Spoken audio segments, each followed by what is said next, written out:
to episode 11 of the Cozy Moth Knits podcast.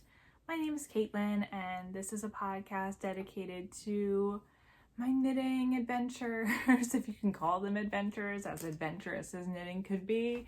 I show you what I'm working on and my accomplishments and my failures. And sometimes you see my failures happen as I'm filming. If you're a returning viewer, hi, welcome back. If you haven't subscribed, go ahead and hit that subscribe button. I feel like a real YouTuber when I say that. If this is your first time joining us, welcome. This is where we have fun. We like to sit here and visit with one another and get to know each other through this podcasting format. My comments are always active, and I like to respond to comments as they come through. But in addition to my YouTube, I also have my Instagram, which I'm much more active over there. This is a podcast that comes out bi-weekly. I'm on my Instagram every day. I try to post semi-frequently. Some weeks I'm like posting every day on my stories and periodically throughout, like actual posts, and some weeks like I don't have anything to post. But I'm still there and I'm answering DMs and engaging with you guys. So give me a follow over there if you like. I also, and that is, I am the Cozy Moth Knits on Instagram. I'll put that here for you. I am also Cozy Moth Knits on Ravelry, though I'm not incredibly active over there. I use it mostly to buy patterns, but maybe one day. If you are a regular viewer, you know that I say maybe one day, or I'm trying to be more active on Ravelry, but sometimes that just doesn't happen. I work full-time, I'm in school full-time. Like sometimes I don't think about posting my projects on Ravelry when I have it on Instagram, but I should still be better at that. But yeah, again, welcome to the podcast. We are the Cozy Moth podcast, Cozy Moth Knits podcast, and we have fun here. We try to. Sometimes we get a little silly. Sometimes we're a little bit more coherent. Other times I can never find my words. You never know what you're gonna get each episode. So here we are today. I feel like I've been going a million miles a minute with my knitting since the last time I uploaded. But I feel like I have little to show for it, despite it all. Does that ever happen to you guys? Do you ever feel like, sorry if you hear my dog.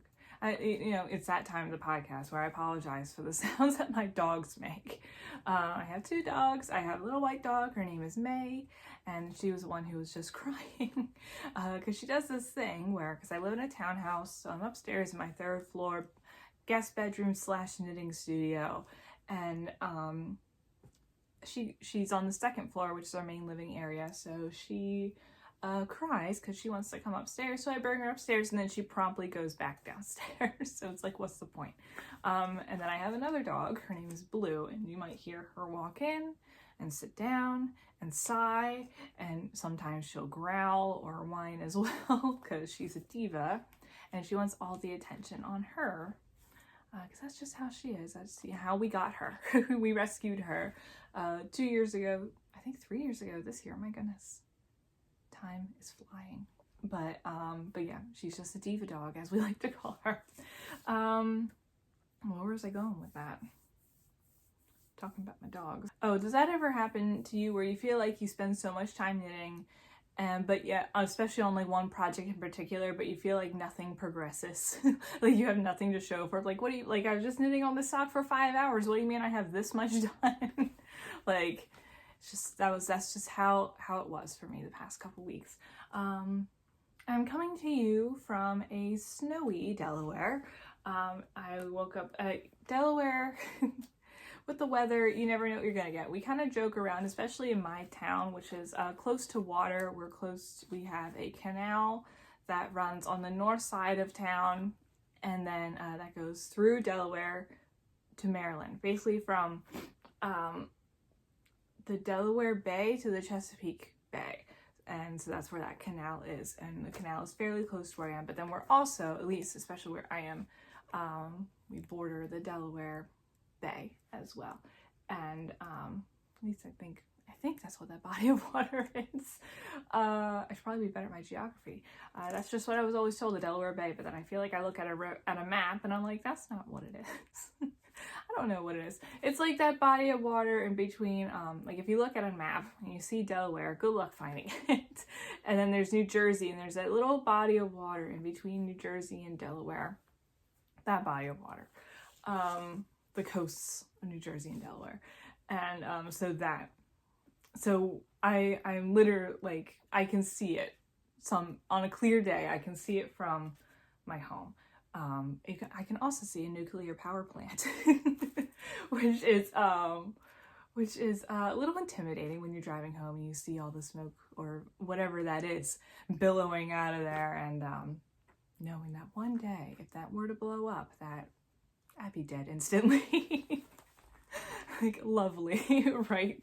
But anyway, Delaware weather has this thing, like, we look at our weather apps or watch a weather channel and they say, okay, it's going to snow.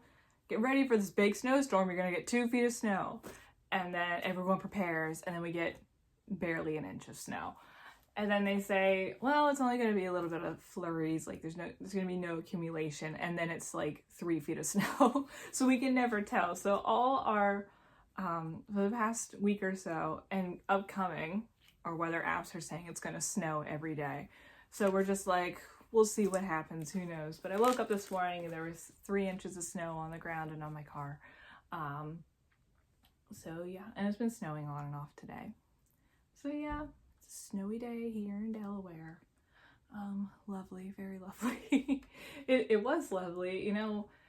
Maybe if you have dogs or if you have kids, like, you know, like, it's like, oh, the snow is so beautiful up until you walk on it, and then it's just a mess and it's not pretty anymore, you know. When I was driving home, the trees were still covered in snow, so that was lovely. Anyway, enough about the weather. We'll move into, I'm looking at my notes, sorry. Move into finished objects. And the first thing I'm going to show you is the first thing I finished in these past 2 weeks. And that is the Lights on Main socks by Hookah Canyon. And they are so beautiful. I love how they turned out. The details. The slip stitch details. And I love the colors I picked for the contrasting cuff, heel, and toe. I just love them. I think they're so beautiful. And I made these as a gift for there is a young girl. My husband and I run a youth group at our church, and we're the leaders of this youth group. And there's a girl who attends our youth group who she's 12 or 13, and it's like you're talking to an adult when you talk to her. She's very eloquent when she speaks. But she crochets, she makes her own clothes, she like makes jams and jellies, jars, or like she gardens, like she's like you can tell, like, as soon as she's out of her parents' house, she's gonna like live in the backwoods somewhere, and she's gonna be on a self-sustaining homestead, and like that's gonna be her life. Which, you know, good for her. Like, I applaud her for that. Like, you know, not many kids know how to, you know, pickle their own their own onions or whatever. Which, you know, I love that. I'm not giving anyone flack for that, because I don't know how to do that myself. I think it's really awesome. So I was talking to her, because we always talk about whatever projects we're working on. And I was like, pal, I want to make you something. I'm like, what do you need? Like, do you want like a hat, or like a hat to wear when you're outside gardening? Like, do you need a scarf? Like, what do you want? And she's like, how about a pair of socks? I'm like, perfect, I'll make you some socks. So I didn't know what socks I was gonna make her, but like, I had recently bought this pattern, and I was like, oh, well, this is lovely. Like, you know, like, I want to make some for myself eventually. And I'm like, well, I like the texture of it, and it seems simple enough. and I had these two, I called it scraps last episode, but I didn't mean to call it scraps. It was like I had bought them with the intention of another project, and like I had bought too much. So I had like this green, this Ritual Dyes yarn in the color Pisces. I had a full skein of this, but I just didn't end up using it. It was intended for another project. And then I had half a skein of the Stress Knits pink, which is Eloise, I believe. And so it's not technically scraps. Technically it's stash. I guess I was wrong. My turn of, I mixed up the words. So I, picked out these two, and in hindsight, I love them, I really do. But then like I realized as I was knitting them, and as I like seen her over the past couple weeks, I'm like, oh, like she wears a lot of this light green. I'm like, oh, this is perfect. These are like her colors. And I love them so much. Like I put them on because we have the same foot size to make sure they fit right. And to take some pictures for Instagram. Like, I don't know if I'll end up posting them, but I'm like, I love them. And I have enough, like you can kind of see here. I have enough for another pair. I'm like, I might make another pair in these same colors for myself or as another gift. They're just so pretty. I love them so much. Again, the pattern was super easy. I'm just really digging texture. I've said in my last episode that I'm starting to stray away from color work and leaning more towards texture in knitting, and there's something about it. I like it a lot. So that is my finished object number 1, and I'm hoping to give them to her this Sunday as a little gift if I happen to see her. So that's object number 1. Object number 2 is actually a last minute test knit. So last Saturday, last Friday, the 5th or something, my dear friend, Hannah, posted on her Instagram a call for test knitters. And Hannah and I, we go back. We go back a long ways. Both our families attended the same church. We were always, see each other. Our church was huge. So like we knew who we were. We kind of, we knew each other.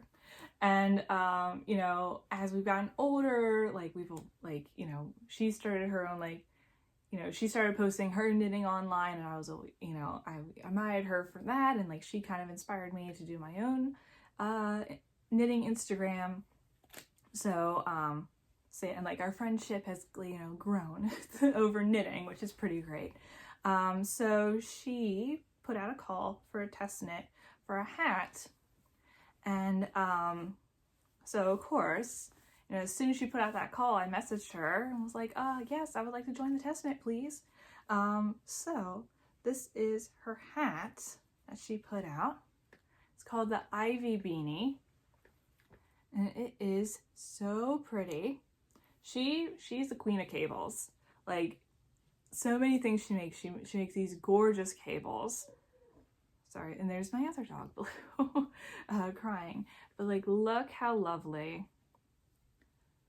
I love it. And I tested it out this morning when I went to, scrape the snow off my car. And it is the perfect winter hat. It really is. It is so warm. I loved it. And I knit it up in a day. It was so quick. I knit it in the yarn, the label is over here. It's hiding. In Loops and Threads Charisma. Oh, my hair. And this was just, a yarn I picked up at Michael's. It's a bulky weight. It's 100% acrylic. So it's very, very soft. It's lovely. And I'm definitely going to make another. I think I'll probably make one for my husband because he works in produce, and sometimes he has to enter, cold storage. So he's always in need of a hat. Here comes Blue, speak of the devil. So yeah, she should be releasing this pattern. I believe she decided she's going to release this the day that I post this podcast. So if you like what you see, give Hannah a follow. I'll put it right here. On Instagram, on Ravelry, on Etsy. She's posting the pattern on Ravelry and Etsy, I believe. So yeah, it was, like I said, so simple, so easy. Yeah, like I said, I made it in a day. It really is worth the time. Again, so worth it. I can see me wearing this over and over and over again. It's going to be a staple. It's going to, you know, sit in my coat pocket. I'm going to wear it all the time. I love it. So yeah, go support Hannah in this pattern, and then hopefully she'll make more patterns, I mean. Yeah, she did a really good job writing this, and I'm super proud of her. So that's finished object number 2. Finished object number 3 is the bane of my existence, and I literally just finished them moments before, you know, recording. And these are the Dovre socks by Arna and Carlos. And the story behind these, and first of all, I want to thank everyone for all your your sweet and constructive comments. I really do appreciate it. So the last episode, I was talking about how I needed to make these socks for one of my dad's friends, because I had made socks for everyone in my family for Christmas, and I made my dad socks that look like these, except they're black and white and red instead of blue and white and red. And over New Year's Eve, or over New Year's, he saw his buddies, and my dad was wearing these socks. And his buddies were like, whoa, like, those are nice. Where'd you get those socks? It's like, Caitlin made them. Caitlin made me these socks. And like, he wears these socks all the time. And I'll talk about that later. So his one buddy was like, you think she'll make me a pair? So my dad was texting me on New Year's Eve, like, please, it's like, my friend wants you to make him a pair of socks. I was like, okay, cool, I'll do it. So it took a little bit to get the yarn. Oh, so it wasn't these socks. The goal, the original plan was, so the friend is a fan of the football team, the Buffalo Bills. And the original plan was to make socks that revolved around the team, the Buffalo Bills. So what in my dad's head was red cuff, red cuff, heel, and toe, blue leg and foot, and the word Bills written across on top of the sock. Which, fine, okay. I'm not gonna judge my dad and his designing abilities. But I was like, okay, fine, I'll give it a try. But then I thought, what if I put like the Bills emblem right here and then wrote Bills here instead of just being Bills? Because I was talking with my mom, we were joking, we were like, you know, like, what if like someone like saw those socks and was like, who's Bill and why are you wearing his socks? Because there's no other indication that they're Buffalo Bills socks. So I had attempted several times to do intarsia right here on these socks, and I was failing miserably. And out of frustration, I just told my dad, I'm like, listen, I'm just gonna make them in the same pattern that I made for you, just in Buffalo Bills colors, and we'll just leave it at that. Like, because I'm not comfortable giving his friend socks that don't look good, because I tried. And pretty much every comment that I got on my last video was, you should have done duplicate stitch. And in hindsight, yeah, maybe I should. But I didn't want to. To be completely honest, I didn't want to do it.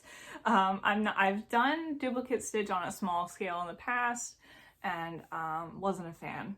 Maybe I'll do it in the future. One of you had commented that I should give it a try and do it on maybe something small, like a Christmas ball, like the Arna and Carlos Christmas balls, just to practice it, which I appreciate that. And I appreciate everyone's, you know, comments. And I agree with you. Intarsia would have been better, but I didn't want to do it. In the long run, I didn't want to do it. This is something that I knew I was good at, and I knew would turn out great, and they're thick and cozy, and like, you know, they're the socks that, like, you know, his friend saw and said that he wanted. So I'm just gonna do that. And they're still Buffalo Bills colors, technically. They're red, white, and blue.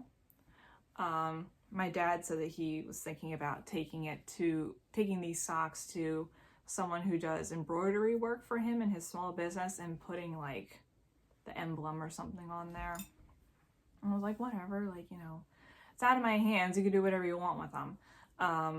But yeah, these took me forever to make, and I wanted to start other projects, but I was like, nope, can't do it. I had to finish these first. And for a little bit, like I like went 48 hours without knitting, which like is not like me. I was just so done with the repeating pattern, and again feeling like not making any progress. But but I like how they turned out. They turned out lovely, I think. And I hope that he likes them. I'm gonna give them to my dad tomorrow. And yeah, like I said, hopefully the guy likes them. And like I said, this is something that I knew I could do well, and that's why I went with it. I mean, like, the guy like didn't like really commission them. Like, this was more like my dad's idea of like what he wanted them to look like. It'd be different if the guy commissioned them. Then I would have done duplicate stitch, I think. But this is just, you know, a gift basically. But my dad said that his friend would pay for them, but again, it wasn't a commission. It was just like, can your daughter make me some socks? Yeah, she can make you some socks. Like, he didn't like say specifically what he wanted. But yeah, that's what we got. And I'm happy that they're done. I can move on to the next thing. So also, in talking about these socks, I mentioned a few moments ago that, you know, my dad loves these socks, and he wears his version of these socks all the time. And I actually got a text message from my mom a couple days ago that my dad has worn his socks so much that he's worn a hole in them. I'll put a picture here. Yeah, so I guess I have a darning project ahead of me. So I don't know if you guys, like, I have feelings about the fact that my dad wore a hole into his socks. Part of me feels happy that he, you know, wears his socks all the time and he loves them so much, and he wears them so much that he wore a hole into them. But another part of me feels sad that, like, he's only had these socks for a month and a half and they already have a hole in them. And I guess it's like kind of weird because like I like put so much, you know, time into those socks and then they have a hole. So it's like, not like it, like, does that reflect me and my ability to make something? Or is it just me being sensitive over, you know, an inanimate object? Like, I was talking to my husband about it, and he was like, Caitlin, they're socks. They're supposed to be worn. Like, of course they're gonna get a hole in them eventually. Like, he's like, don't get so, you know, like, don't get upset about it. Like, you know, you should be, you know, honored that he likes the socks so much that he, you know, wears them so often that he wore a hole in them. I'm like, yeah, it's true, but then I also feel bad, you know. So I think I'm gonna when I give these socks to my dad, I'll probably, you know, swap him for his socks, and I'm gonna attempt to darn them, which will be an adventure. And I'll bring you along on that, maybe. Talk to you guys about it. If you guys have any tips for darning, let me know. But also let me know if you've also felt those emotions about, you know, giving a gift to, you know, a knitted or crocheted or handmade gift to someone, and then, you know, they wear a hole into it, or something happens, or like they lose it. Like, one of the first, like, I gave a gift to my husband, you know, when we first started dating. I knitted him a hat, and it was like striped. It had, you know, blue and black and gray, because those were like his favorite colors, and he would wear it all the time at work, and, you know, he lost it one day, and it made me like sad. You know, like, oh, like, I put so much time into it and you lost it. Like, it made me like, you know, like, it hurt my feelings a little bit. Like, but I don't know, maybe that's just me being sensitive. But yeah, like, what are your thoughts on instances like this? I would like to hear, in addition to your words of encouragement on darning, because again, this is my first ever darning attempt, and I don't want to screw it up. yeah, we shall see how that goes.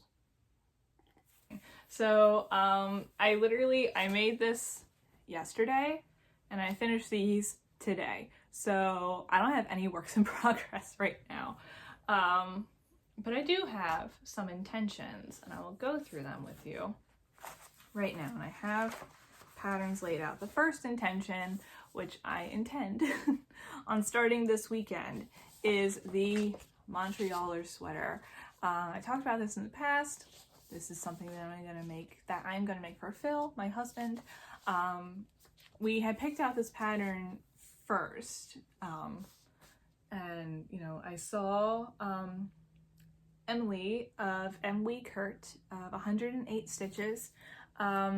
She made this pattern for her husband, and I thought that is such a cool pattern. I'm gonna get it and make it for my husband. Oh, and so that's what I'm gonna do. And I've had my knitting basket with this pattern in the yarn sitting on my kitchen island, or like peninsula, which is where I keep most of my knitting stuff when it's downstairs. It's been sitting there for like 2 weeks with the intention of, okay, I'm gonna cast it on, but then like I get home and then I feel guilty for not working on these. And I'm like, no, I have to work on them. Work on these before I cast on, you know, this. So now that those socks are done, I can work on this. So this is what I'm going to cast on this weekend, and my plan is to have it done by mid-March, hopefully. That way you can actually wear it. It's not going to have stripes, it's just going to be a solid color, which is, it's like a taupey gray. I have it right here.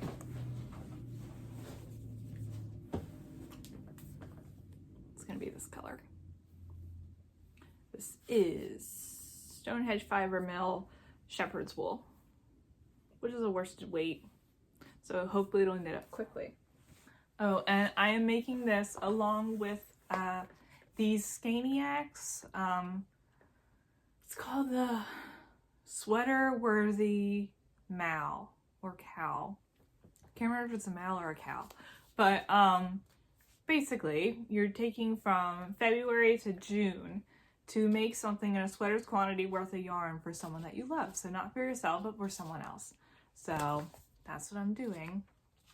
You know, even though like I planned to make this already, like before I learned about the mal, the make along, I decided just to join it because why not?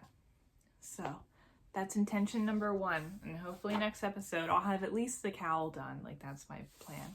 My next intention is the chest sleeve toque, and I saw this on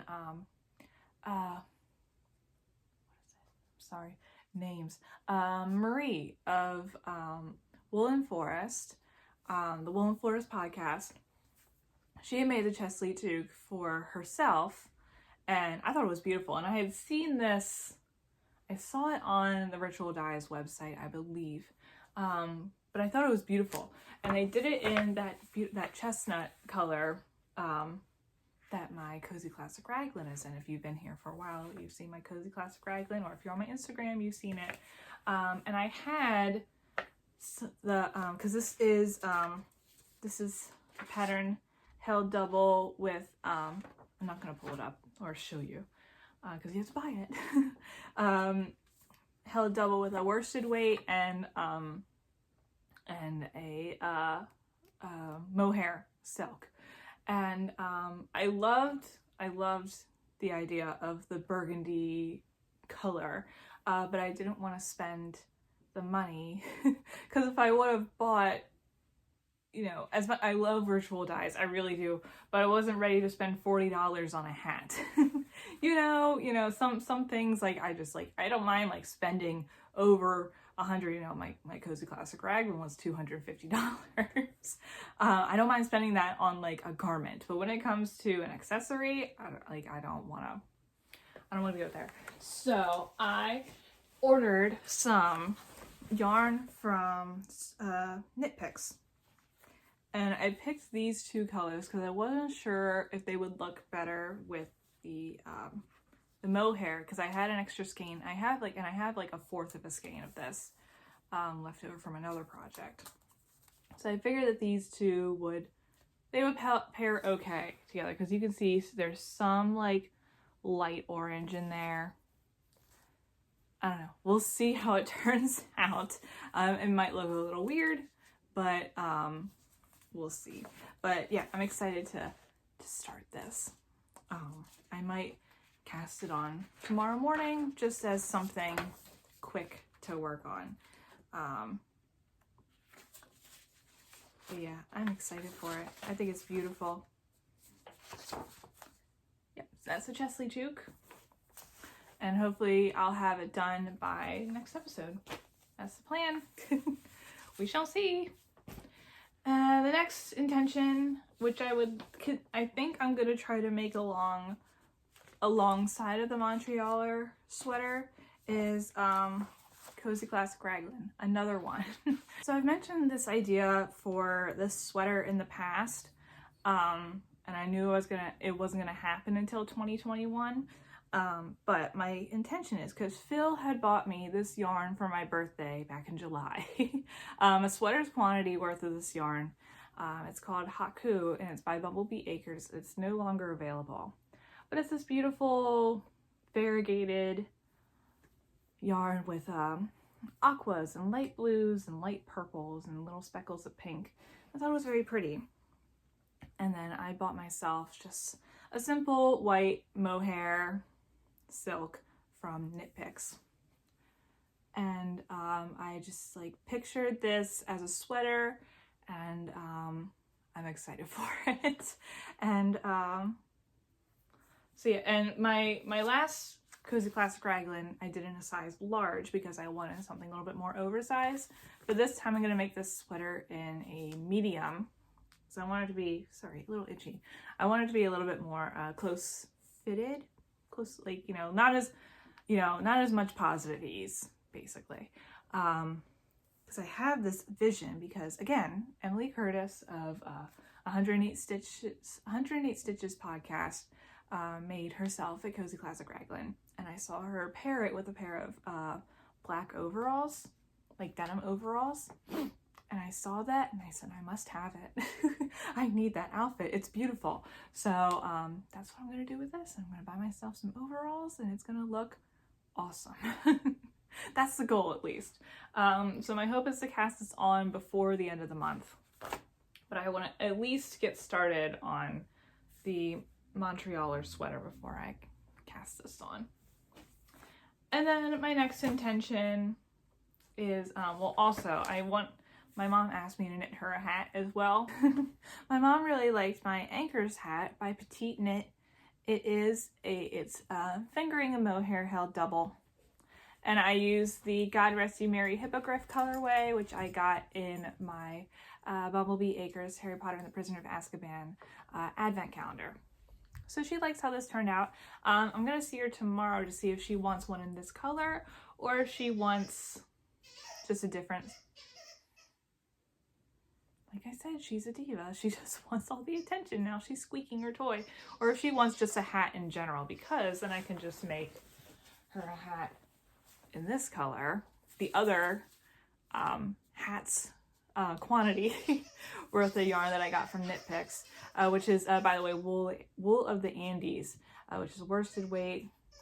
It is 100% Peruvian Highland wool. So I'll see what she wants. Get her order, and then I'll make her a hat. But yeah, there's that. So I want to make that for her as well. So that adds to the gift knitting, which I'm trying to do more of. Knitting gifts for people that I love. And then my plan is for after I finish this sweater, my Cozy Classic Raglan, I want to make the Town sweater by Ozetta. And by the way, I did get the rest of the yarn for those of you who tuned in last episode. For those of you who didn't tune in last episode, I bought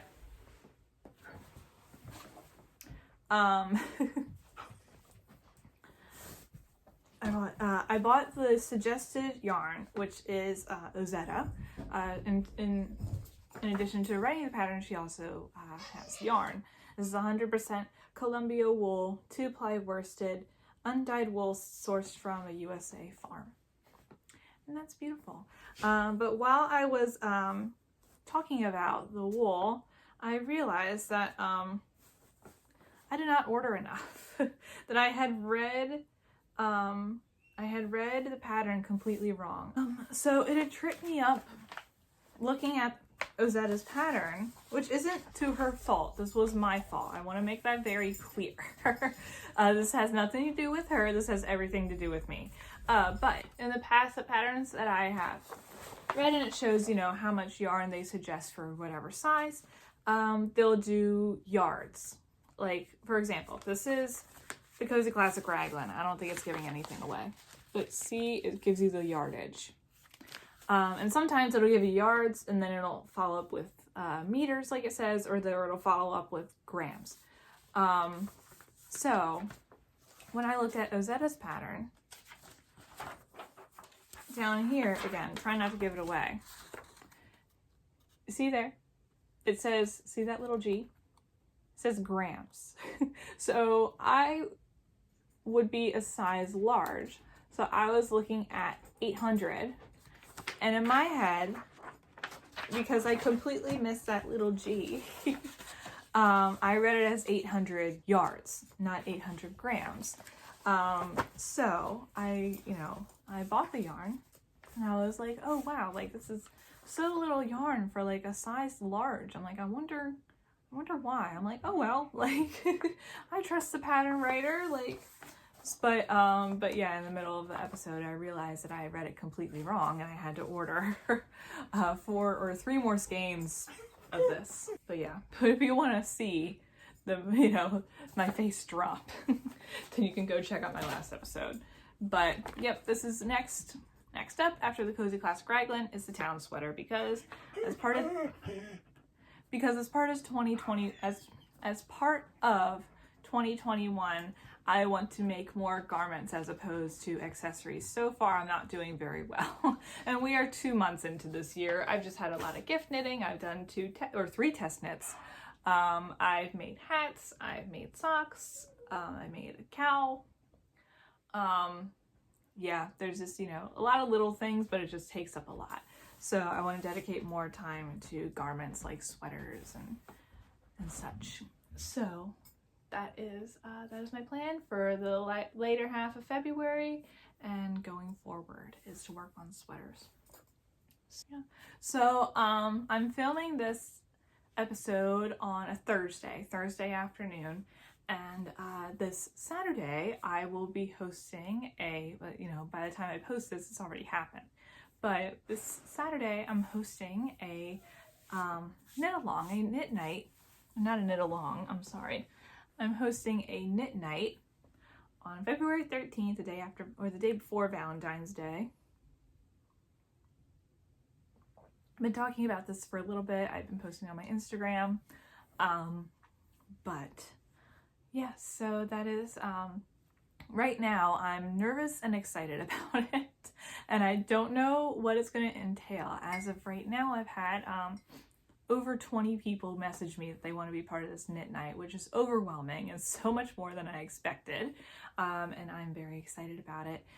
So I think at this point, I'm going to transition to future me, and I'm going to talk about, you know, the knit night and my experience with it and what I liked, or, you know, like how much fun I had or whatever. So I'm gonna put that in now. Alrighty, checking in after the knit night, and it turned out really great. I thought it was a lot of fun. We ended up having I think 21 people is what we maxed out at, which like blew my mind.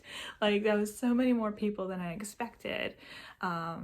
It was great, like actually seeing and talking to you and hearing your voices. Comment down below if you were there. But yeah, putting names to faces. I mean, like some of you already knew your faces, But yeah, again, voices and like just awesome. And the people from all over the world, you know, we have people from Germany and Sweden and the UK and Canada and like Belgium, like, you know, you guys were everywhere. And it was just so great to see you all, and I really loved it. And I think I'm definitely going to do this again. I think it might end up being a monthly thing. I just, yeah, I'm happy about it. I can't stop smiling. But yeah, I'm so thankful to, you know, have you guys in my life, and you truly are a blessing in my life, and I love it, each and every one of you. So okay, I'll take it back to original podcast, Caitlin. All right, back to me on a Thursday. So those are my thoughts on the knit night.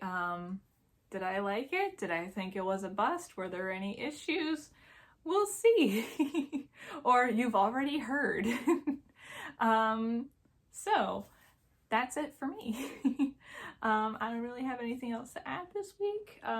Like I said, I don't have any works in progress or anything, so I think I'm just going to end it here. So thank you all so much for tuning in.